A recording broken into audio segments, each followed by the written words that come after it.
Tiptoe around with face of a stranger.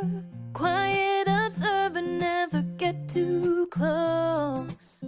I see the world, but it's through this window.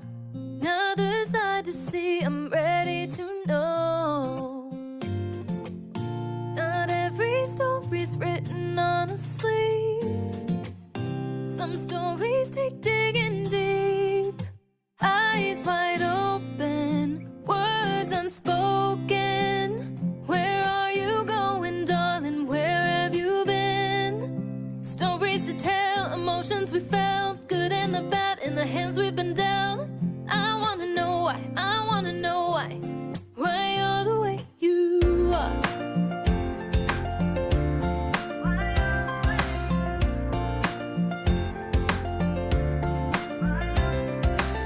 He's from the city, she's from the south. Two different chapters told miles out. The back row living in his White House. So many stories that I need to know. Not every story's written on a sleeve. Some stories take digging deep. Eyes wide open, words unspoken. Where are you going, darling? Where have you been? Stories to tell, emotions we felt, good and the bad in the hands we've been dealt. I wanna know why you're the way you are.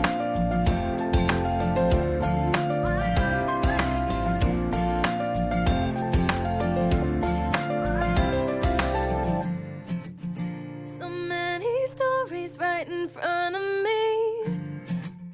Some people climb to heights I've never seen. Too many falling down off their feet. These stories take digging deep. Eyes wide open, words unspoken. Where are you going, darling? Where have you been? Stories to tell, emotions we felt, good and the bad in the hands we've been dealt. I wanna know why you're the way you are. Why you're the way you are.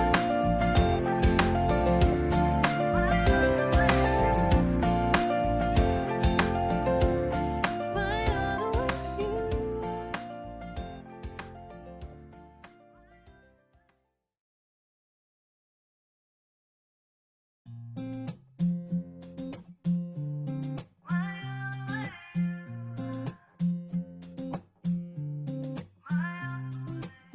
Tiptoe around with face of a stranger. Quiet observer, never get too close. I see the world, but it's through this window. Another side to see, I'm ready to know. Not every story's written on a sleeve. Some stories take digging deep. Eyes wide open, words unspoken. Where are you going, darling? Where have you been? Stories to tell, emotions we felt, good and the bad in the hands we've been dealt. I wanna know why you're the way you are.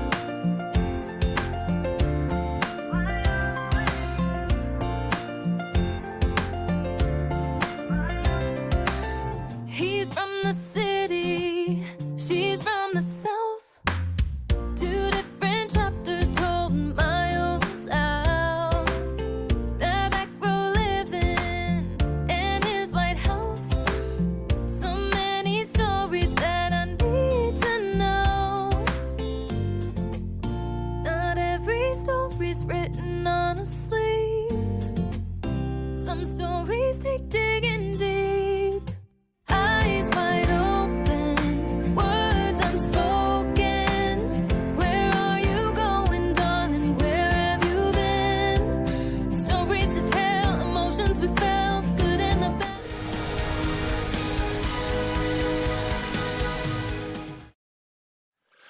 Ladies and gentlemen, welcome to Silverline Wednesday Night Wham! Hosted by me? Question mark? And Roland. That's right. Hello, everyone. Welcome to Silverline Wednesday Wham, or as I've been calling these guys offline, I've been calling them the Whammers. So yeah, it works. So Scott is not going to be able to make it tonight. So we are going to kind of group fill in for him. I'll at least kind of get us kicked off. We'll talk about all kind of cool Silverline stuff. First up is want to talk about the Friar Rush and Bloodline Kickstarter. These are being fulfilled as we speak. Okay, not really as we speak. Half of them should go out tomorrow, and then the other half should go out probably on Friday. So they look good, y'all. They look really good. It's a flip book. So here we go. This is colors by usual or sometimes Wednesday Whammer, Jeremy Kahn. And then we have Friar Rush issue number 1 here. And it also looks good. So it's a good old fashioned flip book. And we're very excited. Like I said, these are going to go out in the mail tomorrow and Friday. Everything should be in the hands of the U.S. postal system by the weekend. So we know since the plague is currently going on, it's going to take the U.S. postal system a little bit longer to get your package to you, or at least that's what they tell us every time we give them something. But it will be speeding its way to you. So there's that. Again, Twilight Grim, Twilight Grim and Divinity 1 completely done. So you should have your stuff. Kalis 2, though we are still in limbo because we're still waiting on artwork from Lewis in Argentina. And that only unfortunately that only affects or fortunately maybe it depends on which of the ones you are. It only affects about 6 of you. But your books are right over here. You can't see, but they're right over there. And I'm just waiting on artwork before I send them to you. Brent and I have talked a little bit about it, and we may see if we can't come up with a kind of a stopgap because there's no telling how long Argentina will be closed. But the artwork, last I heard from Lewis, it was stuck in customs. So, and then of course, on Tuesday, less than 1 week from now, we are launching our next Kickstarter. That will be Cat and Mouse number 3 with Trump's Book 1, which is colored by the lovely Sid, who is here. Woo! Hi. So we're very excited about that. And if you're following us on social media, you should have seen us start posting those on all of our various social media outlets. So we ask you, please share, please go take a peek at it. We did something this time that's a little different, and I hope to try to do in the future as well. Is that if you go to I'll give you the link. You can probably search for it. I'm not really sure if you can search for it on Kickstarter yet, but I'll make sure I put the link here. If you go to the link, you can actually click the button that says "Notify me on launch." And we've never done that before. We've just always gone straight live. But now we've got I guess it's just called a pre-launch page. So I'm looking at it right now, and we've got 35 people signed up for it. So we're excited about that. We get those numbers up, of course. And what it'll do, my understanding, you click notify me on launch. And as soon as I hit launch next Tuesday, you'll get an email that says, Roland Mann and Silverline just launched another Kickstarter. Please consider backing him. Don't forget, we have a merch store. Get on over to the link is going to be down in the bottom as well. Get on over to the merch store, take a peek at all the cool stuff that we've got there. As always, if you want something that you don't see in the merch store, you're like, I would really like to have a coffee cup that has this on it. Just let us know. It's relatively easy. It's not like we can do it just like that, but it's relatively easy for us to put something up. But it helps obviously if we know what you want, so we can get it up there. Oh shoot, I forgot to do one thing. So I'm usually on Sunday, so I'm going to be a little bit off my game. That's why I say I'm going to depend on these guys to help me out. Was that a sneeze? Somebody just sneeze? Should I say bless you? Okay. All right. So we're gonna go around. I forget what Scott calls it. I tend to call this Murderer's Row, but I think Scott calls it something else. What does he call it, Tim? I have no idea. Okay. Well, I think he just calls that around the screen. Yeah. Two is right. It's Murderer's Row tonight, so we're gonna start. I'm Roland. I'm kind of the chief wrangler. Silverline, and as just noted, I also am the writer of Cat and Mouse and Trumps. C. Michael, why don't you introduce yourself and tell everybody who you are? I am C. Michael Lanning from Baton Rouge, Louisiana, and I am working on the rejects with head honcho Roland Mann. That's right. And you'll be seeing some of that tonight, some of my messy artwork, and hopefully clear some of it up. So excellent, and I'm really excited about that. I was looking over the character designs again yesterday, and I was just going, man, this is going to be a fun book. So excellent. It is. Brent, how about you? Tell people who you are. My name is Brent Larson. I'm from Orlando, Florida. I'm in Orlando, Florida right now. I'm the creator and writer on the Silverline book, Kalis. That's right. And we possibly got another one in the works, right? Not quite to announce yet, but I mean, not quite announced yet, but yeah, fingers crossed that things work out. Yeah, I'm kind of excited about that. We'll see how that goes. I can't get logged into Restream.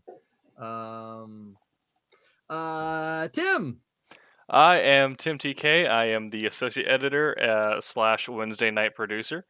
And so I help with the website and run a monthly blog series called Craft. That's right. Recently featuring our host, who is now a ghost, Scott, this week. And I am the writer of upcoming book Wolf Hunter. That's right. Issues 2 and 3 being written when I'm not packing, since I am from the recently ignited Salem, Oregon. Nice. So I know you sent us a message earlier that it was like raining ash. Yeah. So we have really? the largest wildfire in Oregon history right now, not too far out of town. So it's about over 130 some odd thousand acres, and it's about a 30-minute drive away. I was going to ask you, how close are you to that? I'm just on the other side of the. So we have Salem. I'm on the west side of the river that goes through the middle of that, and it's on the east side of that. So they're already starting to evacuate the eastern metropolitan area. Mm. Wow. Dude. So can you see like a glow in the horizon? And we could yesterday, not so much today, which hopefully is a good sign, but the wind had changed this morning. That may have just been it. Wind is coming back this way, so we'll see. Man, that's some nasty stuff. Well, definitely stay safe. Good thing everybody out there has masks now, right? Exactly, yeah. Now you upgrade from the cloth to the gas mask. Yeah. Yeah. All right. So Tim, I was distracted. Did you tell everybody that you also you're the behind the scenes guy here, the producer of this stuff? Yeah. Okay. Yep, good. Yep. All right. So if stuff goes wrong, we blame Tim. Yep. I'll blame it on the wildfire. Yeah. Yeah. There you go. Rory, what about you? Tell folks who you are. Hello, I am Rory Boyle, co-creator along with our illustrious ghost, Scott Wakefield, creating Steam Patriots, steampunking of the American Revolution, currently in the works, and getting colored and lettered fairly soon, is what Scott tells me. And in true form, Scott can't be here, so now my computer's having trouble. Perfect. I'll probably be leaving and then rejoining. But currently in Jacksonville, Florida, along with all the rest of us Floridians down here. Yeah. Waiting on 3 other storms offshore, working their way this way. Yeah.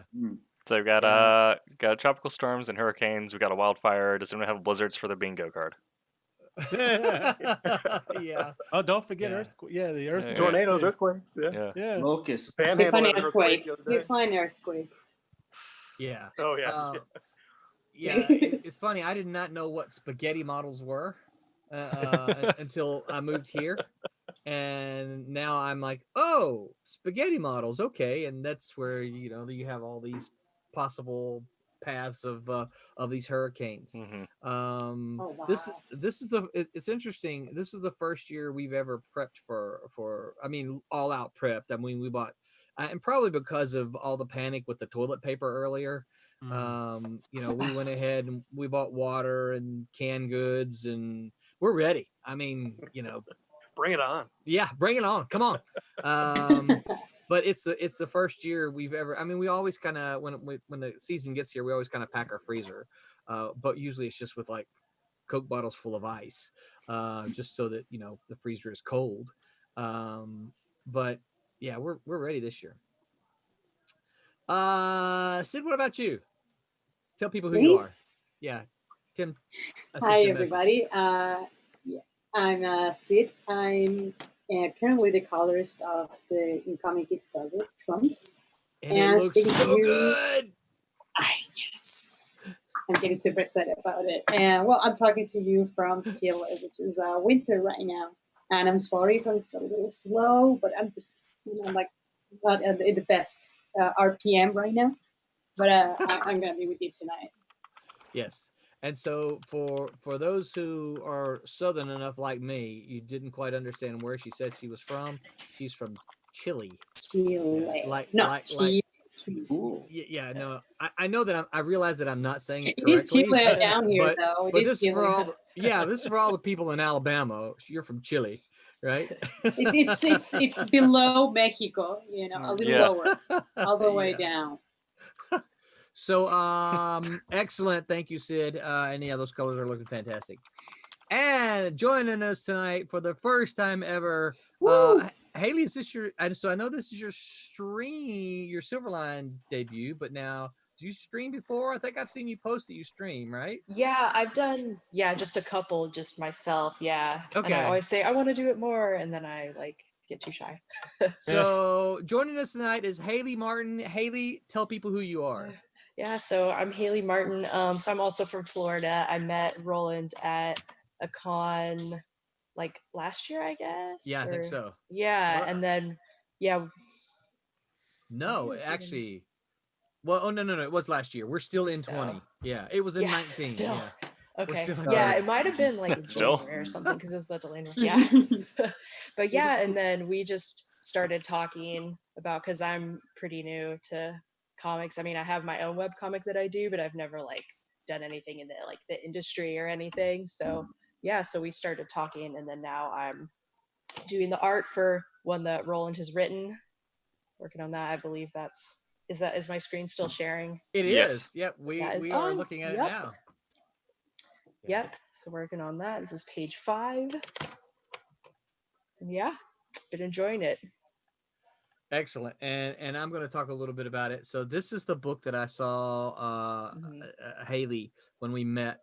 She had her own thing, and of course I flipped through it, and I'm like, oh, this is really cool. Come to find out, it was a look, I even got mine's copy signed there. Come to find out, she had done this for a school project, if I remember correctly. Yeah, the first chapter that looks different. Yeah. And I can't get in. Sorry, I'm trying to log into Restream. I do this every single Sunday, and I don't know why I can't get in right now. You tried hacking harder. I can't remember. It's asking for the email, and I think I'm using the right email address. Tim, would you send me the email address? Yeah. So long story short, so this goes back to Haley. So Haley and I talked a little bit, right? And I sent her some emails, and she sent me emails, and I was far slower to respond to Haley than she was to me. So I need to put that out there and make sure that's very clear. And then I think it was about this time last year when we did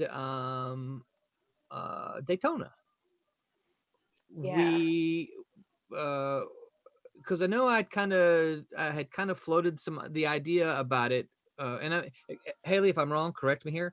But I think what happened at Daytona, I think I said, okay, I'm absolutely going to send you something, because we had swapped 1 or 2 emails, and that's kind of when we decided, when you said yes, I'm absolutely game to do it, and we kind of talked about what we wanted to do, and kind of put it into play then. And this would have been at Daytona Beach Comic Con. Brent was there. You probably met Brent. Yeah, I remember you introducing me to a bunch of people that I probably don't remember, so sorry. That's okay. But yeah, so this project, and what page is that, Haley? Is that 4? It's 5. 5, okay. So this page probably could, or this project probably could be 3 or 4 pages further along, if not for me, because I just took too long to get Haley around. And actually, Haley should have been on the stream probably a month ago. The weird thing was, I swapped some emails, said, hey, you want to join us? Da, da, da. And I tried to get her on. I was going to try to get her on last week, but I'm going to find out we weren't even Facebook friends. I'm like, what the heck? I've been emailing her all this time. And then when I went to add her to the group, I'm like, well, where is Haley? I know we're pals. And so I completely, totally, absolutely my fault. But I am so excited to see Haley bring life to Bear. It's spelled Bear. And I tell people, when people ask me why didn't I just spell it Bear, I said, well, I always picture the police guy from I'm going to date myself here. It's the movie with help me out, Brent. It's a movie with the Trans Am and the police guy chasing him. Smokey and the Bandit. Smokey and the Bandit. Right. Roscoe, was it what? No, I'm thinking different. What's the sheriff's name? Dukes of Hazzard. Yeah, that's the Dukes of Hazzard. Yeah. Anyway, if he were to say bear, he'd say, I'm gonna kill that bear, right? He would say bear. So that's why it's spelled that way. But I have a hard time saying bear. But yeah, it's bear. So I'm looking forward to it. So excited about the designs that Haley's done, and the pages that she's got going. So you're going to get to see her working on that tonight. So I'm excited about that. Anybody else? So Haley, thanks for joining us, and welcome tonight. Yeah, thanks for having me. Yeah. All right. Quick update in the chat from Facebook. Stephen Brown says, hey, Roland, did you get my email? I don't know. All right. When did you say? Nita Taylor Lanning says, Roland, with 3 exclamation points. And I wonder who that is. And Oven says hi. Never heard of her. What's up, Oven? We love Oven. Oven's fairly localish to us. Brent, did you never went to the Trouble's Little Sister, right? No, we got to get you set up for there. Trouble's Little Sister is Oven's store. Great store. Okay. Yep. When I say Oven's store, he doesn't own it. It's the store that he frequents. And it's a great little store. They supported, if I recall correctly, they supported Kalis. Yeah. So you got to get down there and sign some books for them. Especially now that we're a little more flex with the plague and everything. Good store down there, and I know Oven loves them.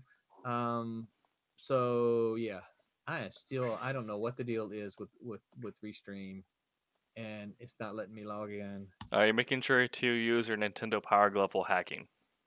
Here's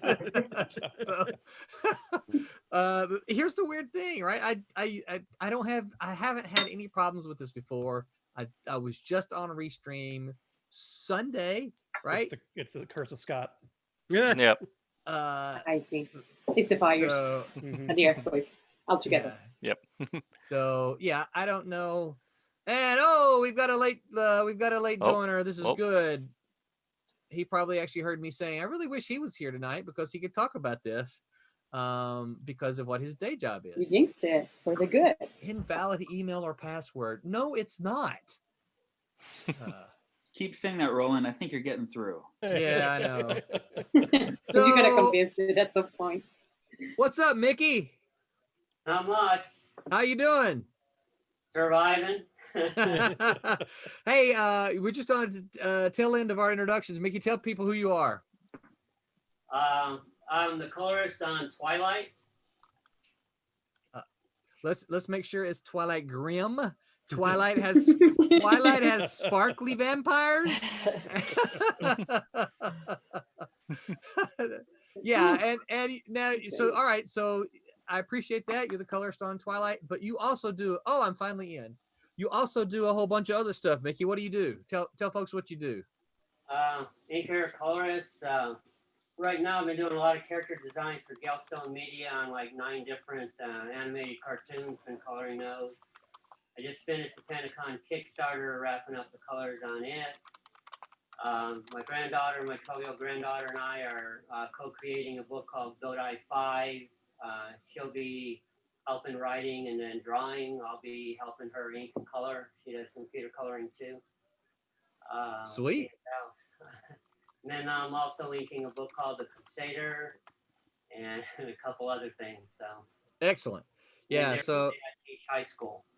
yes.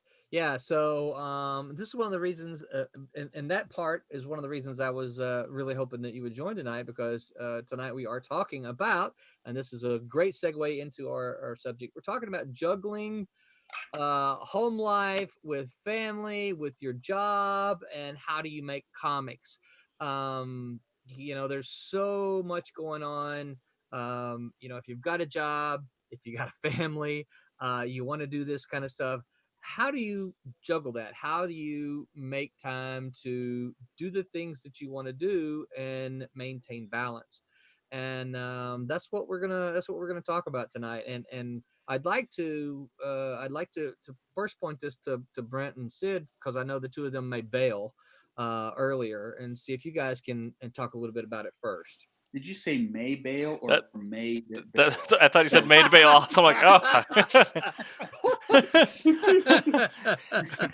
Well, I don't know. I haven't heard from you in a while, Brent. Where you been? Well, as you pointed out, I just made bail, so that's a whole different angle there. I meant to say, and I should have said, and I don't know if that was my Mississippian coming out, you may bail from the stream a little bit later. So you know what better way to do field research for a fugitive spy than to be a fugitive? Yeah. I'm doing a piece on prison life, so I went and killed a guy. Yeah. We got to do lunch again, Brent. Yeah. So all right, so I'm gonna put you on the spot first, and I'm gonna because I know a little bit about your routine. I don't know anything about Sid's routine, but so I know that you're married. So you got a family that you gotta take care of. You also have a full-time job that keeps you very busy. I happen to also know that you are a bit of a kung fu dude. Okay. And you work. Are you Cobra Kai or are you Miyagi-Do? I mean, everybody's watching that now, right? I have not seen it, but it's in my queue, which means nothing, because I spend more time updating my queue than I do actually watch. But you get up really early every morning and work out, right? Yeah. Yeah. So I'm sure there are mechanics and grocery store managers that get up earlier than me. So. But you work out. They get up to go to work. Yeah, you're right. Go to a gym for once. I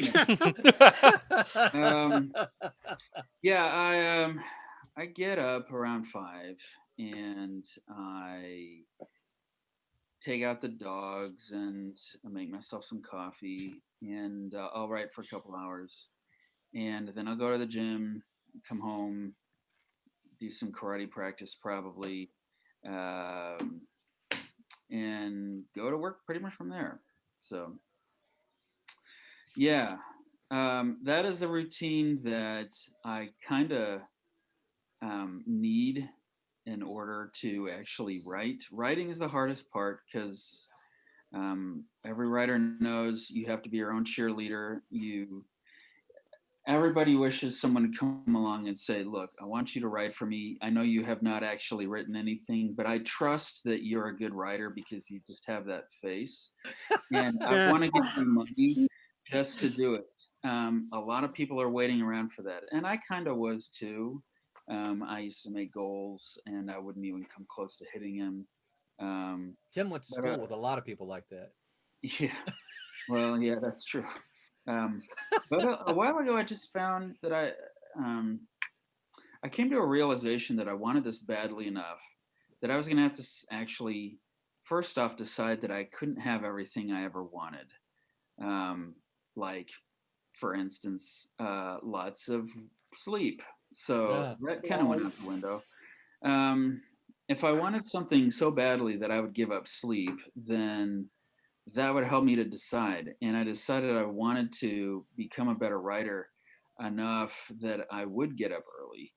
And I'm thankful that I'm married to a woman who actually likes spending time with me and has told me flat out that she wants me in the evening. The morning I can have to myself, but once 5 o'clock rolls around, she wants all my time, which I'm happy to give a lot of the time, and the rest of the time I do it and I end up being happy anyway. So that's why I have to concentrate in the morning. Okay. And that's actually, you asked a question, and I think I just kind of went off and said my own thing. So. That's exactly what I wanted you to do, though. Okay. See, I'm trying to serve up softballs. Well, I'm swinging wide. Yes. As we all know, Brent is our resident sports expert. Yeah, that's like for paddleball, right? Yeah. Oh wait, did we settle on paddleball finally? You decided you like paddleball, right? That's yeah. Yeah, that works. Yeah, that's how you score goals, right? Yep. Yeah. Yep. Oh, I get it now. Okay. Yep. You paddle the ball through the hoop in the end zone. You get the thing, and that gives you a home run, right? Right. Yeah. Some touchdown thing.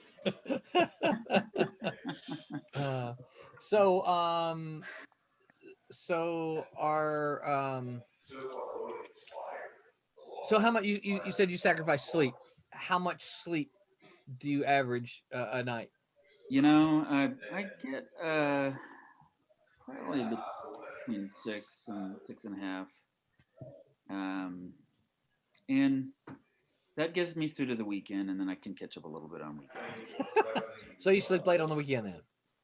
I sleep later on the weekend. Gotcha. Yeah. Well, okay, yeah. If you're talking 5 o'clock every morning. Yeah. So Sunday I can sleep in quite a bit more before church, but largely the morning is just the best time.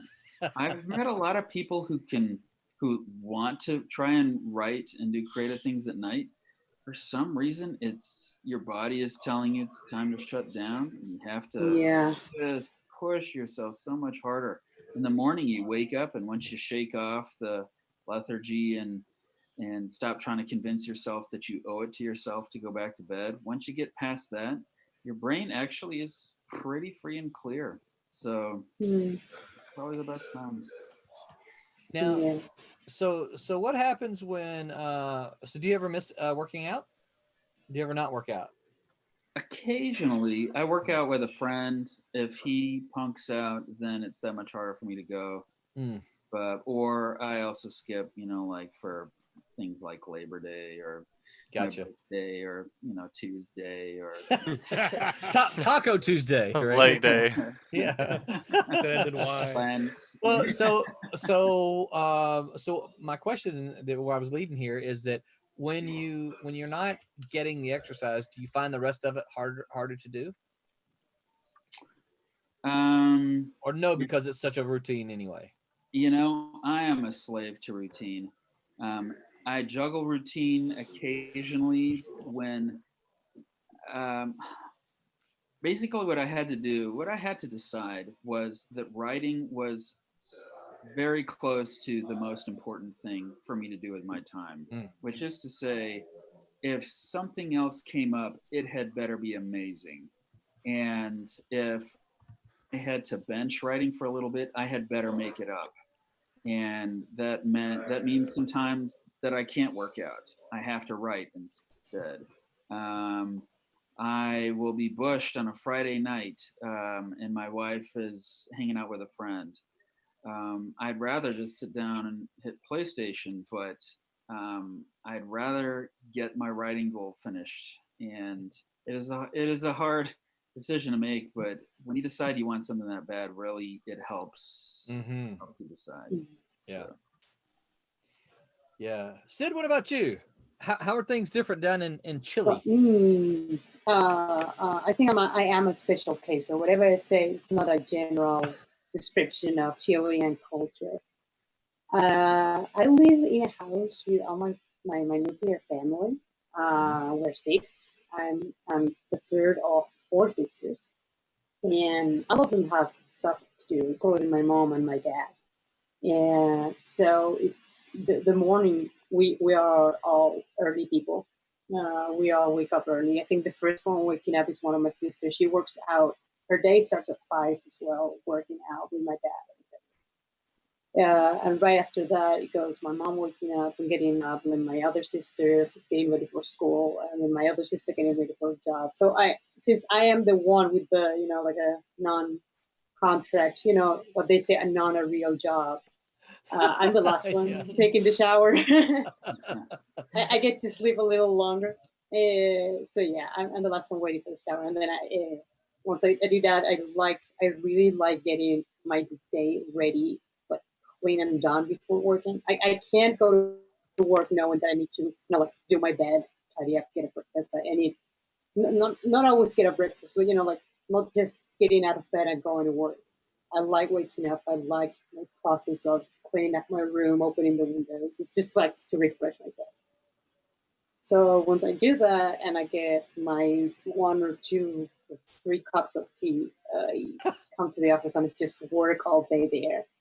And luckily I don't have a day job yet, not to mention that Chile is still a transition between lockup and open economy. Yeah, so going out of the house is not like a first priority for me. And to mention, I'm a high risk person because I have allergies and asthma, so I prefer not to risk it, and I just it's necessary, Yeah, we don't want you to risk it either.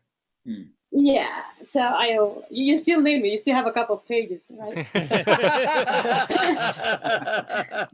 So let's wait. You said that, not me. Don't worry.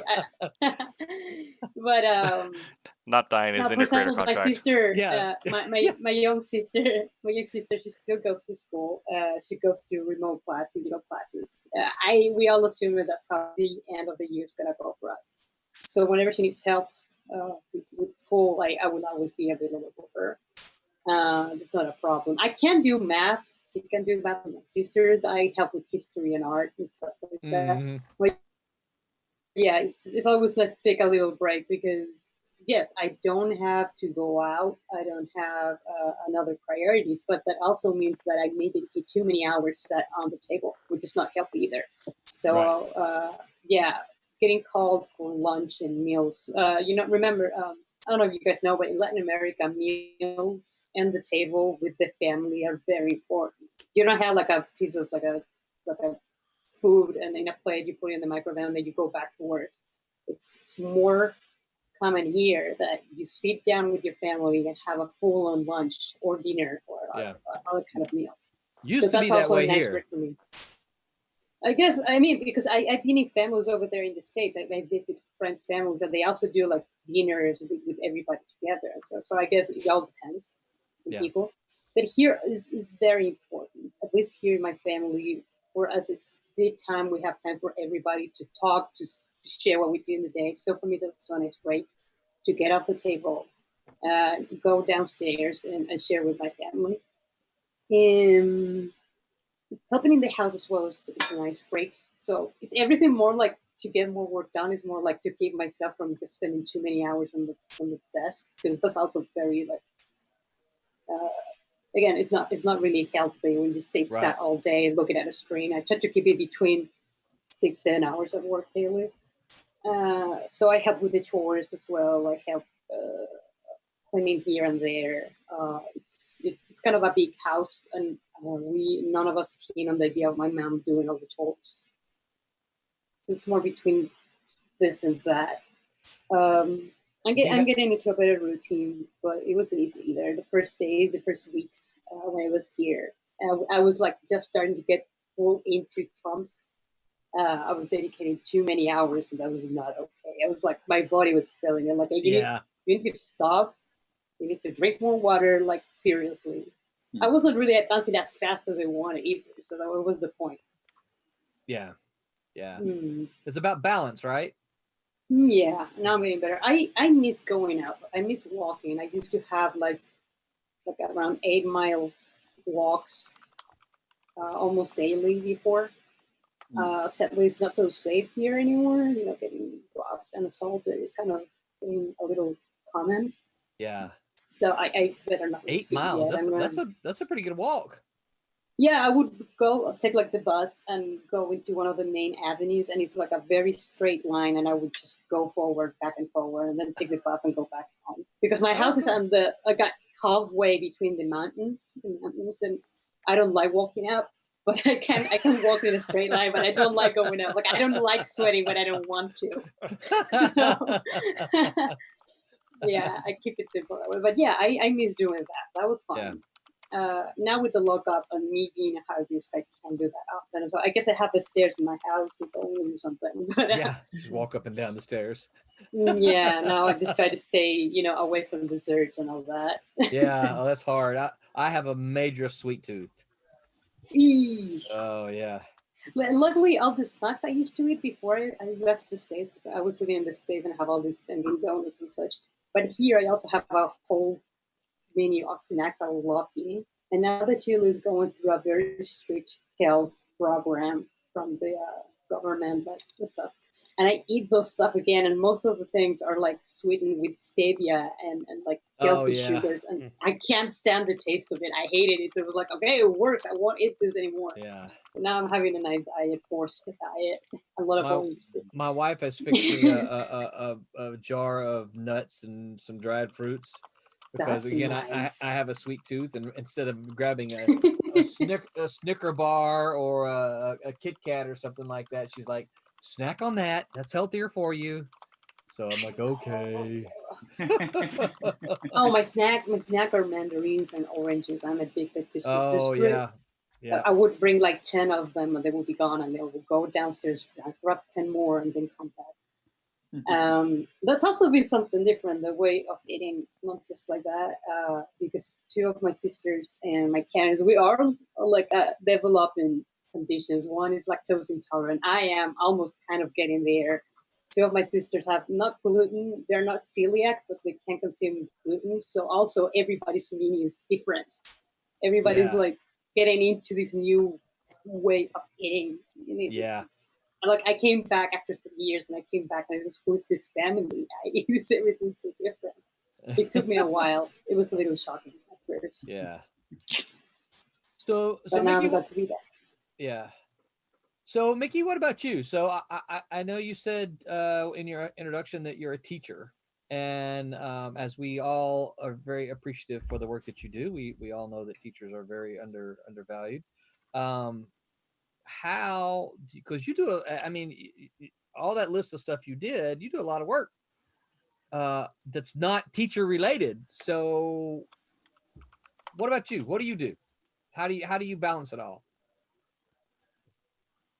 Well, before this COVID, it was a little bit easier. I used to Monday through Tuesday, I'd get up at 5:15, and I'd go to school all day, then come home, spend 4 hours, so like from 3 to 7 with the family, and then from 7 till 1 in the morning, I'd do my comics. And then Friday, I'd get up at 5, and then 4 hours. 4 hours a night. 4 hours a night, yeah. And then Friday would be my 25-hour day. I'd get up at 5:15 and then go to sleep at 6 Saturday morning. sleep 6 to 10. Then from 10 till whenever the family and kids go to sleep, it's their day. I do whatever they want. They go. Uh-oh. Oh, thank We you. lost Oh no. Work we there till 6 Sunday, sleep their day. When they went to bed at 9, I'd go back to the studio till 1 in the morning, sleep till 5, and then start the week all over again. Goodness. That's quite a 4 hours a night. That's quite a regimen. I think you've got Brent beat. Yes. I've only been sleeping 4 to 5 hours a night since I was 8 years old, so it's like Wow. it's in me. So. Goodness. Nice. Wow. Wow. So now does Yeah, that iPad's mine. Speaking of families, right? Yeah, my granddaughter. Yeah. My grandkids live here, so yeah, 4 to 7 every night is with them and everything. So Okay. I had to schedule out where I was sleeping like 30 hours a week, spending 40 hours a week with family, and then 100 and some hours of work a week. So balance it out. Yeah. So now, do you actually, when you said you had to schedule it out, now do you actually have, do you have it because that was a pretty tight schedule that you just mentioned. Do you actually have that scheduled out and work to? Okay, it's 3 o'clock. It's downstairs time for this, and yeah. It's just routine here. Yeah, that's what I do. Yeah. So this is a question for everybody. What are the and we'll get to see Michael and Haley and Roy or Tim if you guys want to jump in, but what are the biggest challenges of if you're regimented like this? What are the biggest challenges of keeping the regimen, or what are the biggest challenges of kind of juggling all of the stuff? Actually, doing the deadline for me. Doing a deadline? Like to say like, oh, today I'm going to finish this, and knows that may not be able to do it, and it gets very frustrating. But you need to reach a point to say, okay, you didn't finish it. You can finish tomorrow. It's a shame, but I think at least for me that's kind of the hardest, because I make a plan, I try to make it work out, and it's not coming out. But that's kind of. Yeah, for me, actually, the absence of a deadline also makes it harder. So I need to give you deadlines. Yeah. Well, hey, give it your best shot, Roland. Yeah. I like for 2 hours, it's my writing time, but it's amazing to me how much I want to check the weather app. Even though it's giving me worthless information that will change on a dime. So I have to ask you a question about this weather thing now. Okay. I'm not going to ask you your age, but did you check the weather app 10 years ago? No. So did I have a weather app? I think it's an age thing. Brent's like, what are you calling me old, dude? I think as you get older, you get more interested in the weather. It's like, what's it good? Developing that superpower. Well, yeah, but keep in mind if it was really that, then I wouldn't need the weather app, because I'd be like, my trick knees. I was just gonna say. I think it's gonna rain in a half an hour. So I don't know. I think it's because I really hate watering my grass, and I love it. It rains. I think that's partly what it is. But yeah, but that's the thing. Like I said, it's the weather app is useless. It changes, and yet I want to look anyway, or I want to make sure that I paid my credit card bill on time, or all these things that I could very easily do later on in the day, and not during my writing time. But I want to do it during my writing time, because then I can say that I did writing, even though I really didn't. So it's a mind game that I constantly am playing while I'm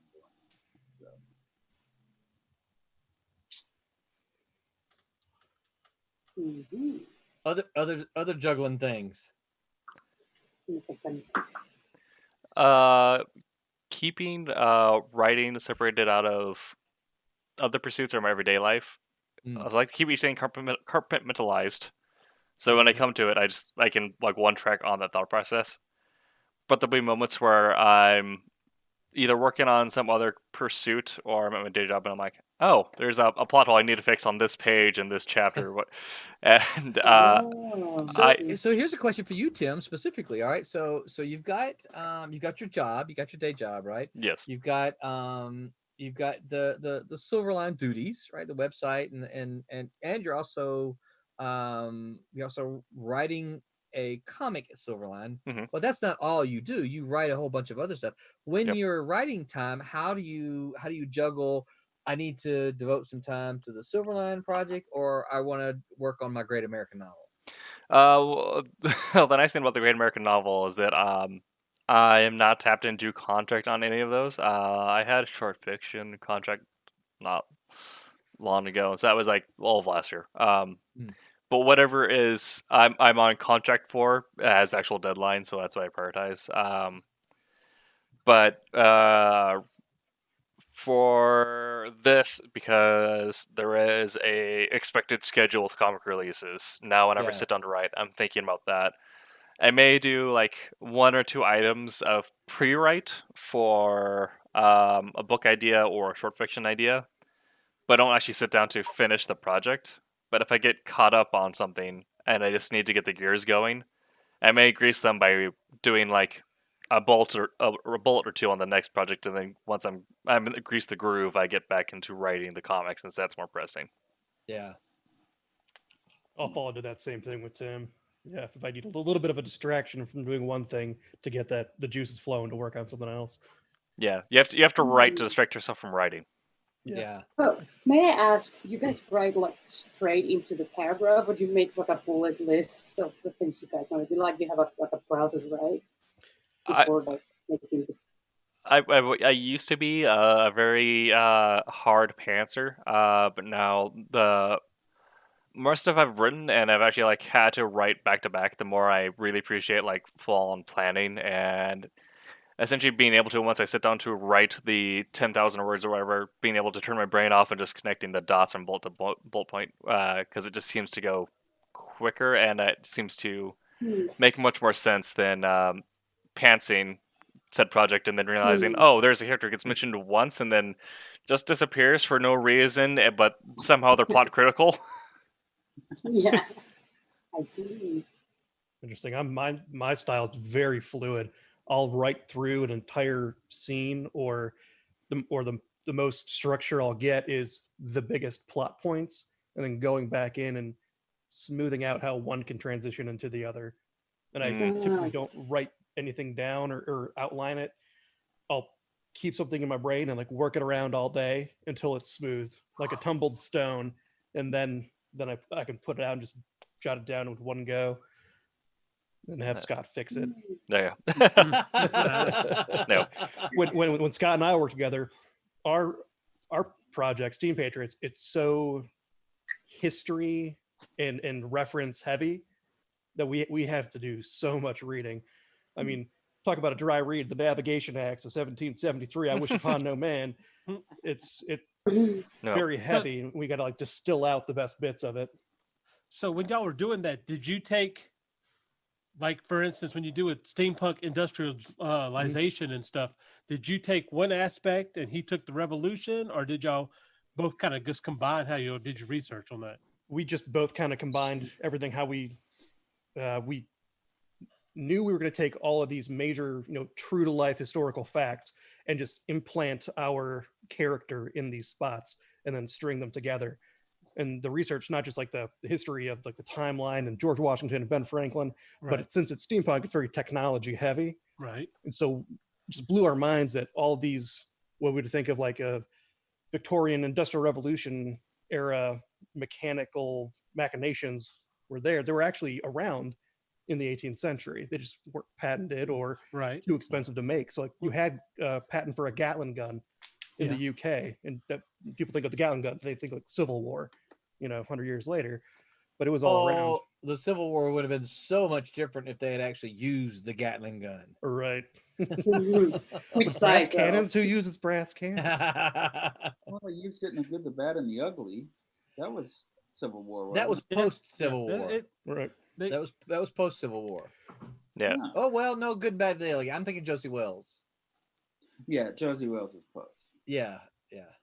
Obviously, a historical reference that is totally reliable is The Good, the Bad, and the Ugly. Oh. The Gatling gun saw a lot of use, documentary? though, as a diplomatic tool with the Japanese government at the time. Yeah, that's like my favorite But that was Juggling like- event. But I think that wasn't until about the 1870s, though, if I'm not mistaken. So when That was? would have been the Wild West time too, because there was a big fascination with that. Yeah. Yes, yeah. Because the frontier, quote unquote, the historical ending of the frontier is 1890, and so a lot of the Wild West stuff that we think of as 1870s, 1880s. Yep. Right. Very short lived. Yeah. Yeah, that's right. You're kind of a history buff, huh? Yeah. I'm about 2 semesters away from a master's degree, but I won't get it. Well, hey, you know what? I have to get going. All right. So it's good to see you, man. And I'll see you next week. Sounds good. Have a good night. Well, this is probably just as good a time as any. Tim, did you see? We have a review. We have Wayne Hall review. So we will cut to Wayne Hall, who does our indie comics reviews. And when he is done, we'll come back and we're going to make Haley do some talking. Yeah.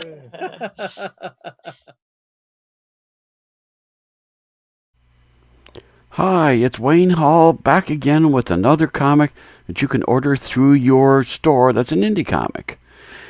I wanted again to talk about young adult comics because they're all the rage these days. And there's one that's doing extremely well, and it's this one, Cleopatra in Space. Mike Mahek is the writer and the creator, artist, and all these good things on it. This book is available from Scholastic, like Amulet, which is another one I really enjoy. And the reason I'm talking about it, well, there's a couple of reasons actually, but the main reason I want to talk about it is because this is the concluding chapter. This is the 6th book in the series.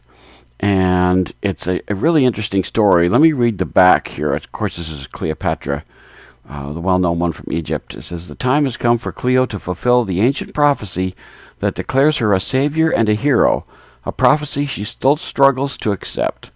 Cleo is joined by old and new friends as they fight to defend the galaxy she's come to call home against the evil Zaius Octavian," and I might be mispronouncing that. "The Queen of the Nile must summon the strength to face down her enemy one last time and keep both her friends and herself alive." This book, I became familiar with it when I went to conventions because Mike was selling them at booths at several of the conventions I've been to. And I didn't get it for a while. I was always short of money when I came to his stuff. And his books, they're usually, this one's $14.99, so it's a little more expensive than some of them are. And by the time I heard about it, there were several volumes already into it, and I never seemed to have enough money to be able to get it at one time. And so it took until I got to Baltimore Comic-Con a year or two back when I saw him there, and I think the first 5 volumes he all had, so I got them all. I had enough money to be able to pick them all up, which I really enjoyed. And then I started to read them, and I really liked it. You know, I have this thing, as you well know, for strong female characters who are leads, and they don't get much stronger than Cleopatra, to be honest. So I was drawn to that, by the way, and I'm always interested in a fish out of water scenario, somebody from the past who has to deal with the future. There's a lot of changes that have gone in the world, including the cats no longer act like they're in charge. Many of them are in charge in here, and that's a pretty cool part. And it's just one of those great books that I think young girls in particular will enjoy. There's some romance involved, lots and lots of action. You've got a female character, Cleo, who has to adjust to unusual circumstances and make things happen. So I really like the premise of the book a lot. And I really enjoyed the whole notion of her being in the far-flung future and having to deal with things that are way beyond her. And she does that quite well. The art, of course, is quite good. I really enjoyed this book. the way that he does the art and the characters and stuff like that. It's a very moving story. Things happen on quite a rapid pace, which I like. And the characters are kind of fun around her. She has a girlfriend right there and a friend who's kind of a cyborg of sorts. And part of the reason I want to talk about this book is because if you get the Peacock streaming service from NBC, you will find an animated series of Cleopatra in space in there. And I've seen the episodes. On mine, there's about 11 of them. And I've watched them all, and they're very good. There's some differences. Like, for example, this girl here, the girlfriend, she looks much more alien than she does in here. And there's a couple of other changes going on, but the story is pretty similar to what's going on. Now, the animated series is back like in book 1. It's set back in those days. And it's kind of a fun thing to watch her kind of struggle to get her footing in this time. So, and I really like the animation in the series, too. I was reading in an interview that he had done that Mike said that he kind of stepped back a little and let them do their own take on the series, which is fun to do. I mean, if you can do that and trust the people, that's great. I've talked to many creators who just retch about what producers and stuff do to their properties once they get a hold of them. They have to put their own stamp on it, and that makes a big change oftentimes. Not so with this one, I think. This one he seems to be pretty happy with. And having read the books and seen the series, I really liked it. So those are really good things. Another reason I'm talking about this week is that at this moment, I'm scheduled to talk with the creator of this for my podcast on Majorspoilers.com, which should post this coming Sunday. Now, sometimes real life gets in the way of comics, so it may not happen. Until I have it in the bag, I can't be trusting it. But I'm really looking forward to talking with him. If I can't do it this week, it'll be sometime in the future. But just look it up on Major Spoilers if you can and see about that. You know, it's tough, I think, at times to put a well-known historical figure into something like this. But I think moving her into the future, I think, was a great thing. I think that she is somebody who is used to being in charge, or at least being raised as royalty. She knows that she has to take command at some point, be in charge. And, you know, at the very beginning, we see her father and stuff like that. And it's a really interesting setup to watch her mature over the 6 books. And she has lots and lots of challenges along the way. And to see a strong woman, a strong female character maybe be a better way to say it, to move forward like that is really something I think young adults can really enjoy. And again, young adult books, every time I go to Target, I see a whole wall full of them. And Dog Boy and all these other ones I like to talk about. I don't usually see these in there, but it may be just the area where I'm at. But bookstores can order them, like comic stores can order them that way as well. If they got to go through Scholastic, they can. I found out about the other books sometimes through the store. It just depends on the store whether they want to go through that or not. I'm not sure. Again, Diamond's set up right now. I'm not with it as far as what they're up to and what they're going to do as far as these kinds of books. But it is a book that I have seen in bookstores, in comic shops. Whether they continue to do that, I don't know. But I would say look it up. So why don't we start to get... I did show you the artwork, which I really like. I think he has a very smart artwork. He does online show like drawings of Batgirl and Supergirl every once in a while, which I really like. So he does the female figure, I think, particularly well, particularly a young female figure. I like the look of her face and the way that she appears and stuff. I think that's really well drawn. So I want to make sure I mention that. Let's get to the grading. The writing, there are 6 volumes again, remember, and the 6th one just came out. I just got this like a week or so ago. The writing I really like. I think it's very well done for a young adult book, which I think, you know, it doesn't talk down, but on the other hand, it really does a good job of fleshing out the characters, the bad guys as well. They're not just one-tone villains. There's other things going on that make it fun. And it ends particularly well. Let me say that. I'm not going to spoil the ending. I really like the ending. I thought that was a nice ending, the way that it ended. So I really enjoyed that. I think the 6 books are well worth reading. Even if you're a quote-unquote adult, you can read these and really enjoy them because I think there's lots of good fun things going on. So I would give an A for the writing in this book. The art, as I said, I really enjoyed too. I think that this is a strong art. You for him to write and draw it probably took a long time, but the artwork I would give another A. I just think it's very strong. It's the kind of thing that would appeal to a young adult, to a more of a child and things like that. As well, I think as an adult like me, I like it. I really enjoy it. So I would give that an A. The lettering is something I'm always critical of. This one, I think I'll do a B, because I think most of the time it does follow kind of a standard format for the lettering, which I think he does too. He does everything in this book, basically. I love that page, by the way. That's a cool page of her standing out there in the middle of stuff. And I think that it's a good, I think a B would be good for that. Literary merit, I think, Cleopatra being a historical figure and taking her on a new adventure, I think is going to be great for a long time to come. Again, it's set up in a different time, so even 20, 30 years from now, you can read this and I think enjoy it. So I would give that an A. Now, the fun factor, as far as being a fun book, there's a lot of humor in this book. Look, young adult books do well to have humor. And I would give this one at least a B. Again, because I'm not a young adult, sometimes I may not get the jokes. But I think it's done so well, and the animation melds with it so well that it's fun to read. So at least a B as far as that goes. Overall grade, A. I think this, again, it says something that NBC picked it up and turned it into an animated series. So I would get this book. If you can get them all, I hope they're going to collect them all into like one big book, but I haven't seen them say that yet. But these 6 books are well worth it. If you have a young teenager, particularly a young adult, young kid, particularly a young female, I would recommend this highly for those. So that's it for this week. Be back next time, and until then, keep reading your comics.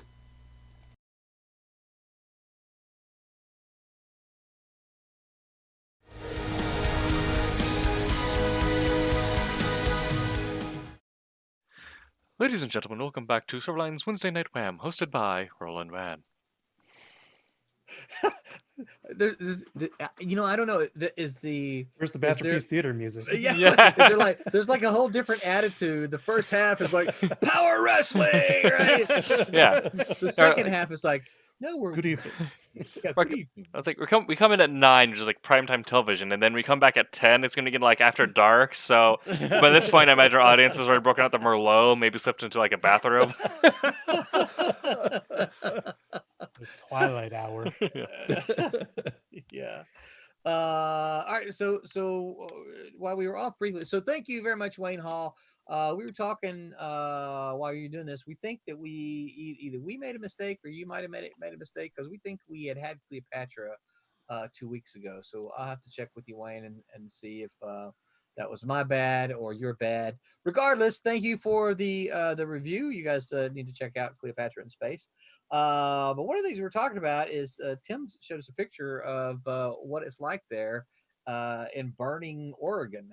Tim, can you put that up and show people? Because it's a pretty serious thing there. Yeah. So there's that. This is this is about 30 minutes away from the actual fire, but the sun has not risen for 2 days. It seems like it's been raining ash out here. Yeah. Wow. This is taken about noonish. Man. Yeah. It's kind of scary. Yeah. So Tim, I'm sure I speak for anybody who might be watching. Please take care out there.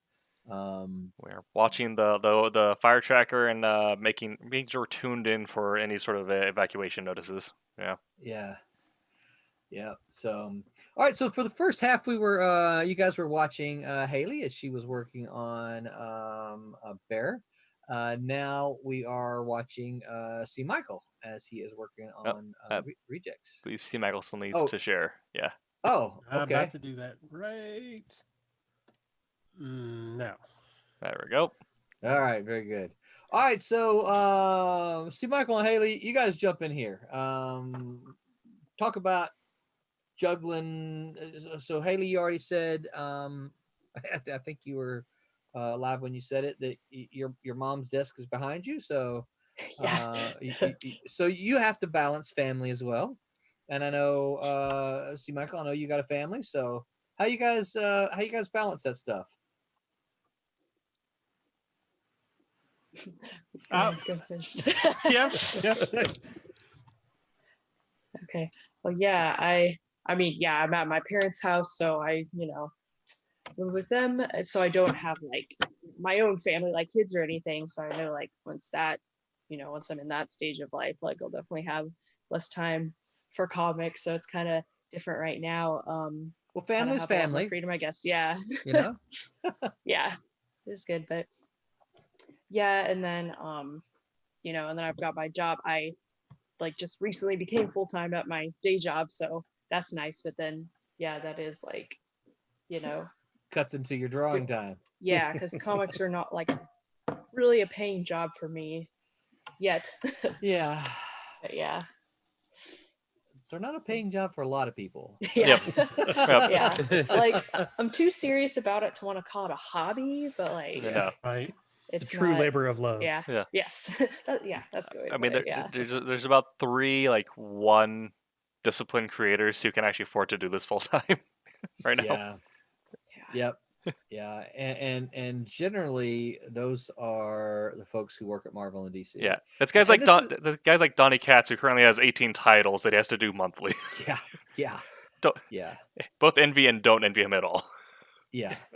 Yeah. You get a small handful of creators who work at some of the upper tier independents, Boom, Dark Horse, things like that, who can get a page rate or a rate to work. But for the most part, beyond that, it's a labor of love. Yeah. And this is why so many people want to move on to Marvel and DC, is because they want to do it as a career. Mm-hmm. And a lot of times the only way you can do it as a career is to work for Marvel and DC. Yep. I mean, we all love the idea that, we're creating the next Walking Dead, but it's a crapshoot. Mm-hmm. And I know there's people. Do you guys know what Webtoons is? Mm-hmm. Yeah, we've talked about it. So Yep. that's pretty popular, and I think that's probably a lot of people that read on there are a different crowd from like people who read Marvel and DC comics. But I know like there are artists that they pay, like I'm pretty sure they make a living on it, but I've heard that it's On a crazy Webtoons? schedule. Yeah, some people do. But I've heard it's a crazy schedule because they do these long updates every week. So Wow. pros and cons to that, but yeah. That's something we're gonna have to talk. We may have to. Hey, we may have to actually recruit you to spearhead our Webtoons adventure, because I think you're right. I think it is a very much different audience. Mhm. Yeah, like I have friends who read comics on there and like are probably not really into other stuff. They're more into like anime and stuff. And then they're like, oh yeah, I read this comic on Webtoons, and they found out that I post mine there, and they're like, what? That's so cool. Yeah. So how and of course I'm being distracted here. This is one of those rabbit holes. So okay, we'll come back to this. Okay. I'm curious as to how they make money there. Yeah. What's that? I think What's that, it's Michael? Yeah. No, go ahead, because there's a way on Webtoons. There, it kind of does. It has to do with the likes and everything like that, and you have to be really up there to get it. In fact, there's even a show that's being based off of a Webtoons right now. That's like an anime. Huh? So really? Yeah. So it's profitable if you can make it. In fact, when I went to the last con I went to in Houston last year, they had a whole big old setup for Webtoons to check your look at your portfolio and really. Oh yeah, it is a huge thing. So Webtoons is kind of moderated. Oh yeah, not just anyone can go. No, I think anybody could post, but the people who bring in the most, they I can't remember how they have it set up, but you can make, I don't know if you necessarily make a living per se. Yeah. But you can make a profit off of doing Webtoons if you are popular enough. Huh. Yeah. And I think they like anyone can post theirs on there, but then I think they'll approach you like with a contract if they want to like publish you and like pay you a wage or whatever. Yeah, that's how I understand it. Yeah. They have a whole business scheme on how they do it. I couldn't quite understand all of it either, but Yeah. We gotta start finding these rich benefactors. Exactly. Yeah. Well, you know, for a writer in the independent, in the indie genre or circuit, it's a lot harder than for an artist, because an artist is able to put out, you know, commissions and stuff like that. And I see a lot of artists who have been able to step away from for it to become their full-time job, and they're not working for said comic company like Marvel or DC, but they're able to have commissions or whatever the case is. So it's for an artist, it's easier than it is for a writer. I hate to say that, but you know, they say writers like a dime a dozen. Sorry, Roland. well, it's also the whereas with an artist, you do have that immediate visual product.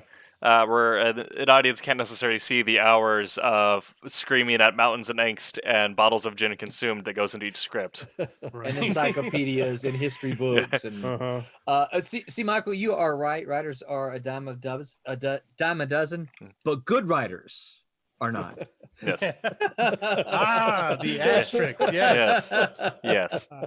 But see, actually, before I really got back into drawing, which I've been back into it for about 5 years, 6 years now, just like digging down and doing it, I'd actually taken classes as being a writer. And I was kind of like, you know, I like writing, but I want to be able to control what the person sees. And I don't want to be one of those, you know, you kind of have like your Tolkien writers that they got to describe every little piece of grass. And I'll go to sleep on that. And I don't want to be James Patterson, where you just kind of, you know, you put it out there and let the person's imagination. I want to control your imagination without having to take up too much of your time. So the Marvel style plot was right up your alley then. Oh, absolutely. So how fast is layout? That's a good one liner there, Sue Michael. It's like, I want to control your imagination without taking too much of your time. Yeah, that's a good quote. I'm not a narcissist. What are you talking about? No. Yeah, I'm a narcissist, but I'm efficient.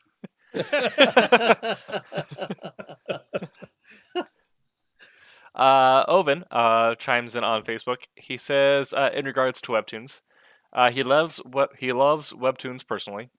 People have the option to pay to not wait for updates. And Webtoons also drives traffic to associated Patreons, which is another form of revenue. Yeah. You know, Curtis. You guys know Curtis Fujita, right? Mm-hmm. Yeah. So Curtis has been kind of spearheading some ideas for some of what we want to do for some of the classic stuff. He put together a PowerPoint.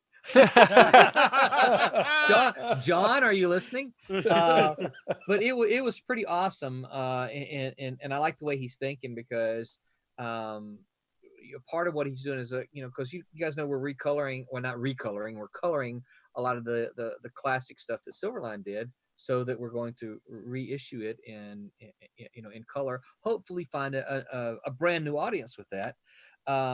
And so Curtis has kind of been working on some ideas as, you know, how can we best, what are some of the best methods we can do to bring this? And I don't remember where I was going with that.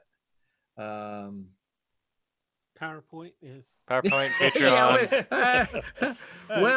Patreon. And so one of the things that we talking about is like subscriptions. And I think Ovid once before asked me about subscriptions to Silverline, and really we're not at this point, we're just not equipped to offer that kind of thing, and really we don't really. Well, this year it's been pretty good, but I think when Oven first asked me, I'm like, well, we don't really have enough content to offer any kind of subscription. But we're getting to the point now where, I mean, we're doing, if you think about it, the last couple of Kickstarters, basically 2 books and a Kickstarter every other month. That's a book a month, effectively. Yeah. Right. So one of the things we talked about is Patreon. Can we use Patreon as a kind of a subscription service, some way, somehow? And so I don't know the answer to that, and I don't know how how that's going to happen. But I really like the fact that Haley is already on Webtoons, and if I'm not mistaken, so is Peter Clinton. I think Peter Clinton's already on Webtoons. And Curtis is looking into this. So I think there's, and this is a whole other conversation. Of course, the industry is, and Mickey, I know that you've seen this too. The industry is really changing from what's been the status quo since pretty much since I've been reading comics. And I know that there's the pre-direct market, which I bought comics in as a kid, but I didn't really know that was a change from the direct one. When I started going to comic shops, I thought they had always been there. I just didn't know it. It's like, oh, I've grown up now. I can go to comic shops. Yeah. Well, I do have an idea that at like a 3-level tier, every supporter of that level gets a monthly slideshow from John on a different topic. So I like this. So Haley, so you have to go back. What was it? 2 weeks ago? I think it was John did. Yes, 2 weeks ago. Yeah. 2 weeks. Yeah. It wasn't the toys because John talked about he didn't have time to make one for the toys. Okay. I want to say he had one in his ear though. But yeah. So what was the subject? I forgot. Oh, it was casting. His casting arc. Oh, casting, yeah. So Haley, you have to go back and look. John made a PowerPoint casting. John's the creator writer of Sniper and Rook, and he made a PowerPoint casting Sniper and Rook. He did it from like where he had originally done it in the 90s, then he did it early 2000s, and it was current, and it was a whole PowerPoint. It was actually kind of impressive. Nice. So you set the bar for that now. Yeah.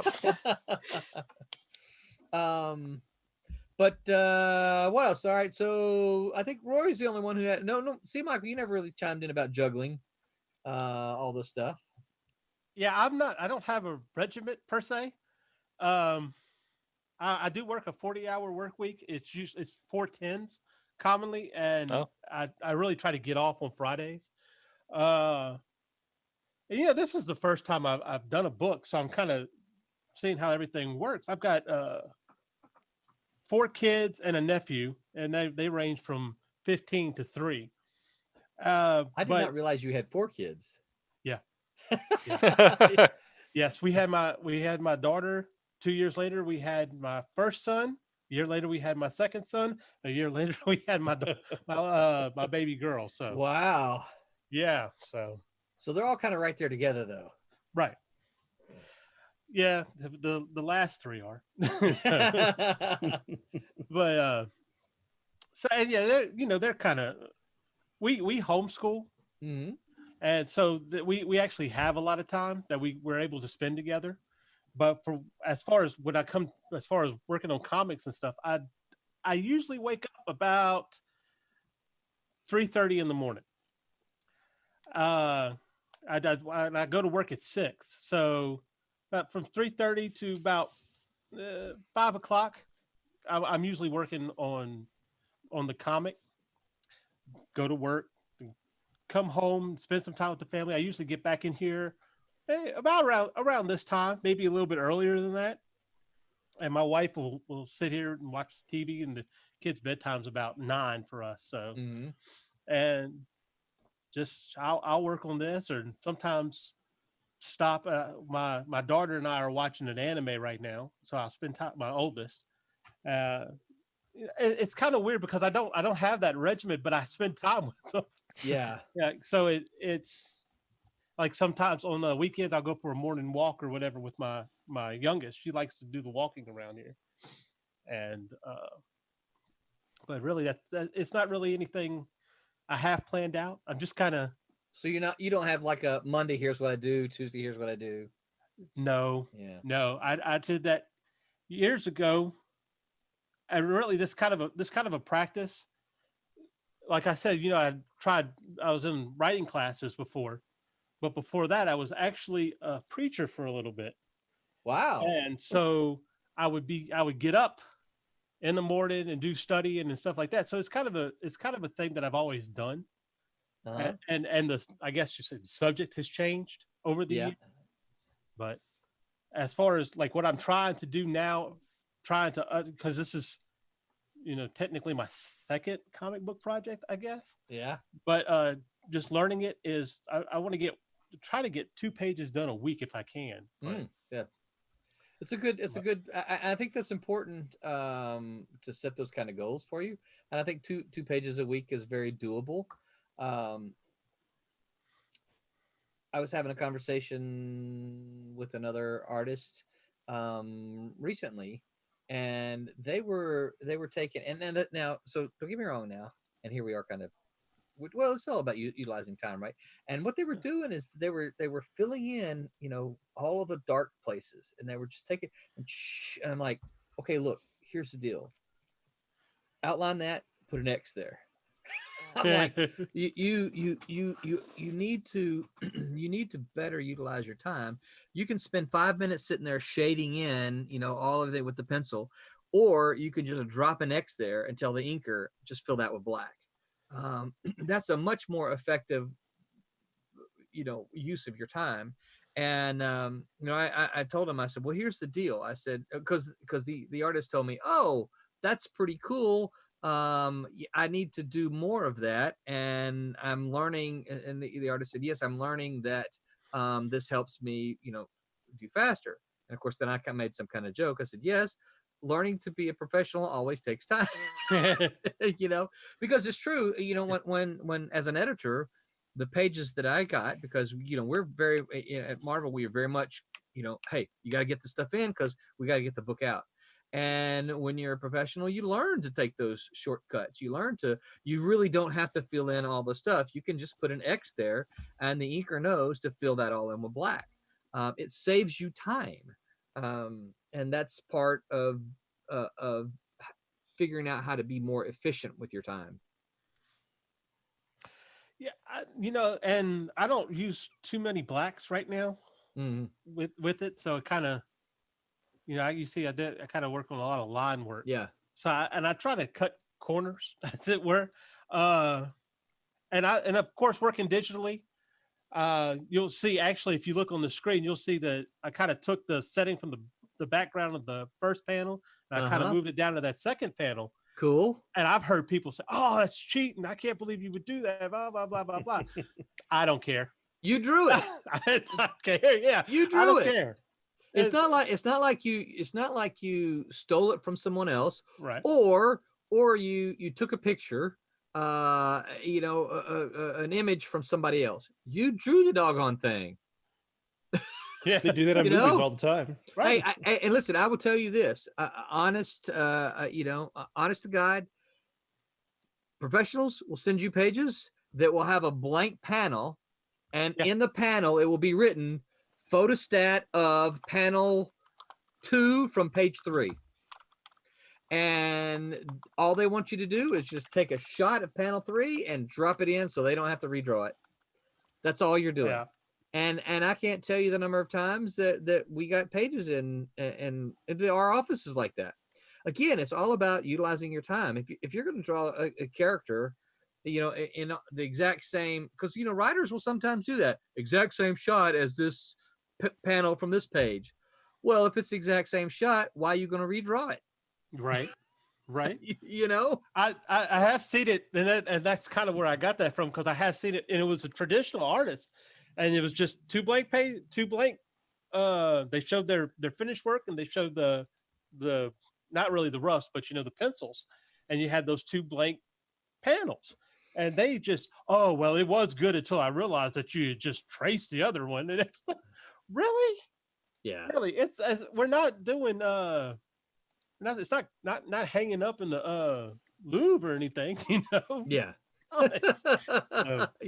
It's comic books. But that was the thing when I was younger, when I used to draw when I was in middle school. Oh, you don't draw, you sketch. Did you come and find out? You look at, when you finally start looking at everybody and they got these squiggly lines everywhere, like, hey, I could do that. So yeah. Well, the pages are looking awesome. Thank you. Yeah, this is actually the 5th page, and I was going to try to get a group and try to send them into the Dropbox this weekend. Okay, cool. Yeah, we need to get Becca slapping some ink. Rory, what about you? How do you Tim, speak up? What's Oh, that? I already asked him though, didn't I? I already put you on the kind spot. of. I talked a little bit about, Yeah. but no, yeah. I'm trying not to yeah. participate in Sure, this yeah. because I'm gonna have to repeat this on Sunday. Exactly. Yeah. No, wake up at Time 7. management. Yeah, wake up at 7 every morning. Scream for a little bit. Get to work. And then I'm at work until about 6ish most days. You can normally get off earlier on Fridays or Wednesdays. Go to the gym for about an hour and a half. Write for another hour, and then rinse, repeat. I try to stream about what's my schedule like? 4 or 5 days a week now. Wow. Yeah, and I do that for about 2-3 hours. And that'll usually get me into about like 11 or 12 at night. So it's about my usual time. But so you're streaming for 2-3 hours, 5 times a week? Yeah, a little bit longer. Wow. Saturday, Sunday I morning. can't tell you how many times I see Agro Bacon come up. Yeah. Yeah. Streaming like it's 12 o'clock at night. And no, and speaking of benefactors, Rory has taken upon himself to be the leaderboard in gifted subs last week. Oh, cool. But yeah, it's that's been my schedule mostly, and balancing comes down to actually like setting a set time. I have to like give myself set times for things, so I know that I'm gonna leave the office at 6, be at the gym by 6:30, leave by about 7:30, and then write from 8 to 9. And if it's a stream day, stream from then until about 11. Yeah, this is Saturday, Sunday. Those ones get weird because I stream in the morning, and then the afternoon is just kind of whatever happens, happens.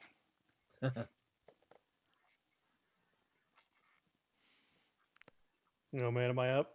You Routine. are now. What's that? So I'm stationed here in Jacksonville, Florida, at least for the next 7 months, and I'm active duty Coast Guard. Yep. So I'm on duty 24/7. Yeah. So and it's really odd these days because like about 50% of my job is office work and 50% is out in the field doing things on, in the port, on vessels, on all the waterways, the ICW, the whole shebang. And every other day I'm working from home on a work laptop, and every day I'm in the office. So I never know what's going to be happening. And I moonlight in other shops. Like we have one department that's like pollution and hazmat response. So if they need an extra body, I can run out with them. Every day is something different.